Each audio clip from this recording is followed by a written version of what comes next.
Assalamualaikum warahmatullahi wabarakatuh. Jumpa lagi bersama saya Hanggara yang Trija. Saya dari Fakultas Ilmu Kesehatan Musikalitas, Program Studi Ilmu Keperawatan, NIM 1733063. Nah, dalam video ini saya akan menjelaskan soal pengkajian dalam keperawatan kritis secara pre-arrival assessment, admission and quick check, dan juga comprehensive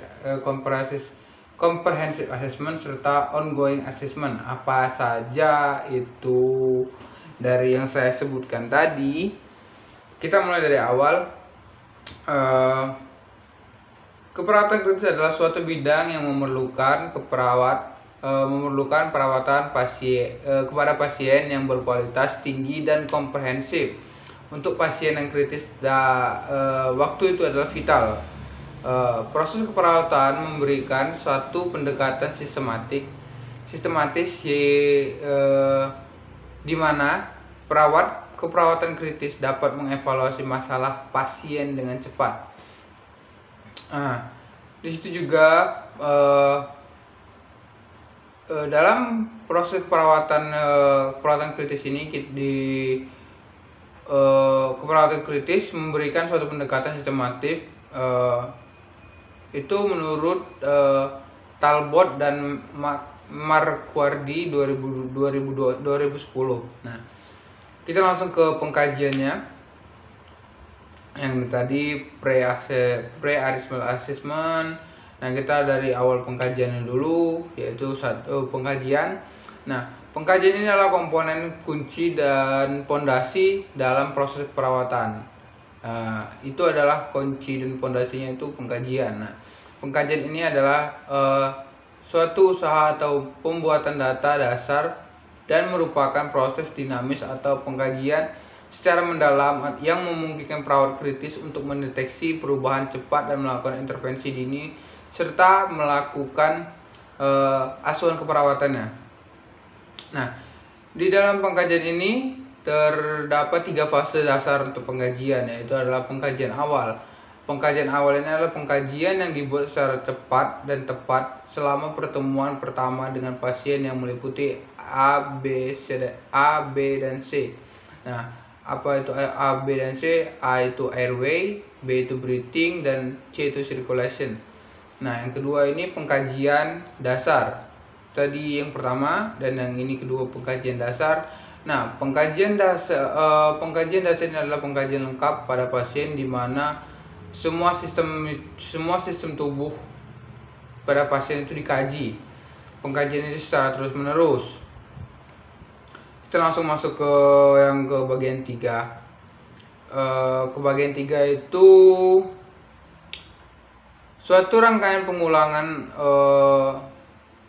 Yang ketiga tadi adalah pengkajian secara terus menerus. Nah, pengkajian secara terus menerus itu adalah pengkajian ulang secara terus menerus yang diperlukan atau dibutuhkan pasien pada status perubahan pasien yang sakit kritis. Nah, kita langsung masuk ke pengkajian pre-arrival atau pengkajian sebelum pasien datang ke rumah sakit atau ke ruang intensif atau ruang ICU UGD. Nah, sebelum pasien dimasukkan ke ICU, kita perlu melakukan pengkajian meliputi pengkajian identitas pasien, diagnosa, tanda-tanda vital, alat bantu invasif apa yang telah terpakai selama pasien itu datang di dalam ambulan terus dibawa ke rumah sakit ke ICU. Nah, di situ kita bisa lihat alat-alat apa saja yang telah dipakai di dalam mobil ambulan itu, dan juga modus ventilasi mekanik yang sedang dipakai bila pasien menggunakan ventilator. Ya, itu tadi dipakai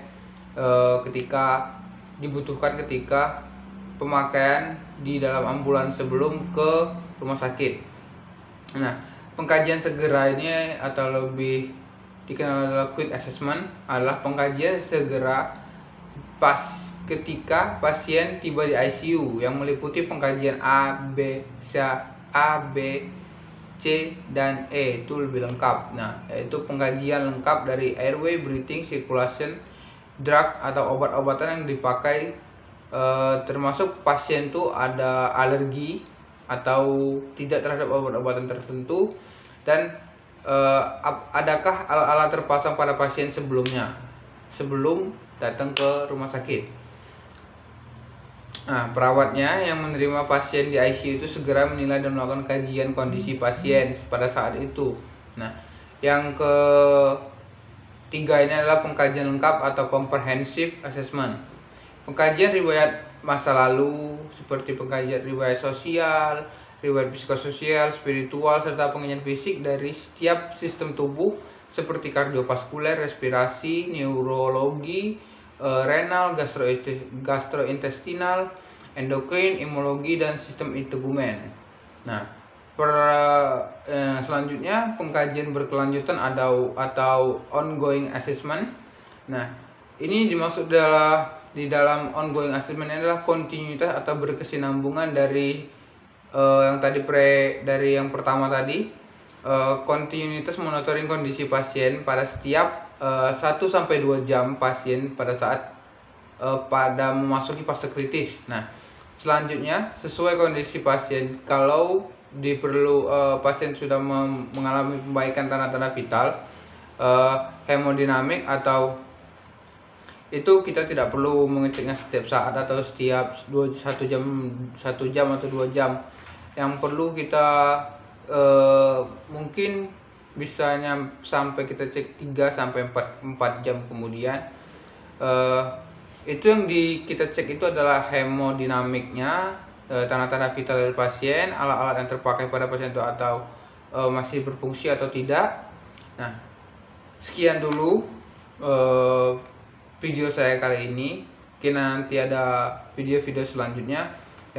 Jangan lupa tekan like, comment, and subscribe. Assalamualaikum.